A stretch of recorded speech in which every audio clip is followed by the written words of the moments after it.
Во склоп на тренинг кампот на фудбалскиот клуб Вардар се наоѓа и оваа просторија за видео и статистичка анализа.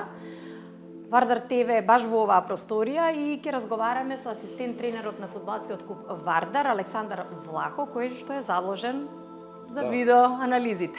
Значи, анализата, мојата работа започнува веднаш по нашиот одигран надпревар. Од кога ќе го земам видео материјалот од нашиот надпревар, ја работам веднаш анализата за да ни биде јасно на нас прво ние како сме одиграле и каде сме грешели и каде сме биле добри.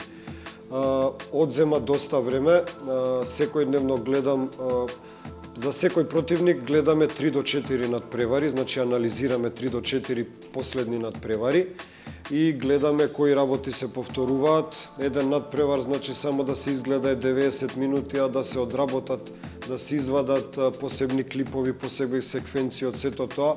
Па секојдневно сигурно зема 3 до 4 сата, минимално, така да кога ќе се собере една анализа да се одработи како што треба професионално и детално, од 20 до 30 часа работни во текот на неделата, баја ги работа. Да. И сега како ќе гледаш на пример надпревар некој Лига шампиони. Добро. Веднаш знаеш кој е најкорисен играч на надпревар? Па да, со искуството кое доаѓа со времето на работење и со изгледани многу надпревари, окото се навикнува и веднаш приметува некои работи, на пример околу некоја екипа каде се слабите точки, каде може противникот да нападне и да создаде шанса, сега дали ќе реализира таа шанса или не, тоа е веќе друг сегмент од нашата работа. Не те прашувам како лаик, туку како професионалец во оваа работа, според тебе кој е најкорисен играч во светот? Зависи од кој аспект, има многу аспекти и во напад.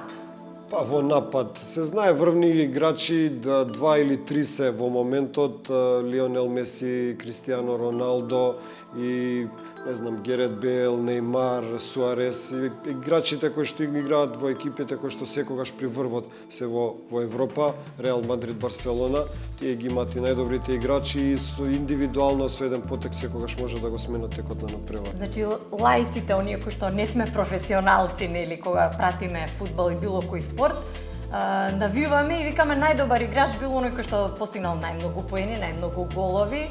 А ние ги гледаме оние кои што се корисни во надпреварот. За мене лично и за сите тренери се надевам дека е така, кај нас во клубот е така.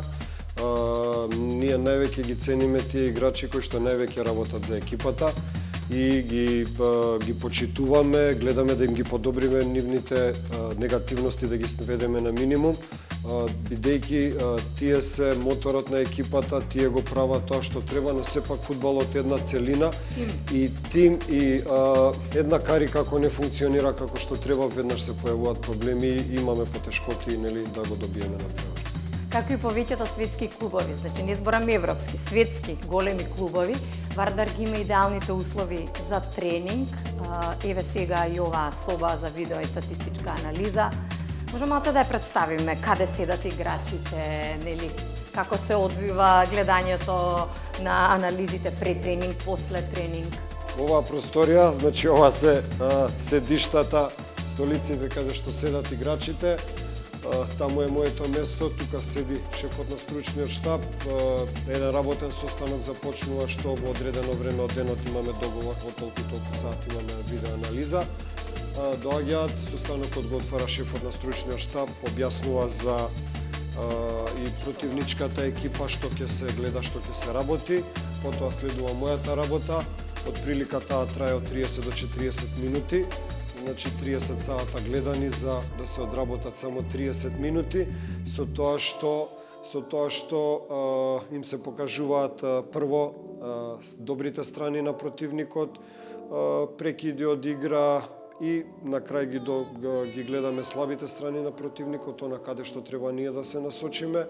Тоа од прилика трае 30 до 40 минути, играчите гледаат на видеоклипови, се застануваат сконцентрирано. Во текот на гледањето, значи на тие видеоклипови добиваат директни задачи, кој што треба да прави и кој што како треба да се однесува на терен следниот ден. Тоа е тоа од прилика, после тоа излагаме на терен и тоа го спроведуваме. Така, има некој битен надпреварни? Актуелна е Лигата на шампионите, да. така гледате некојаш заеднички?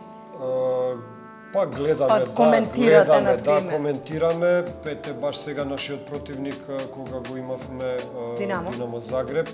Значи се подготвувавме, дури можам да кажам најдетални анализи правевме поединечно за секој играч, од која нога му е подобра, послаба, на која страна се врти подобро, послабо. Значи играчите ги имаат добиено сите податоци. Мислам дека нашата работа се види и на терен, пруживме достоен одпор, имавме добра тактика поставено и на двата надпревари. Сега среќата што не напушти, тоа е веќе друг момент. Следната година. Многу успеха, оваа година двојна круна. Благодарам, се надевам дека така ќе биде, дека конечно и Вардар после 7 или 8 години ќе има титула и во купот покрај првенството.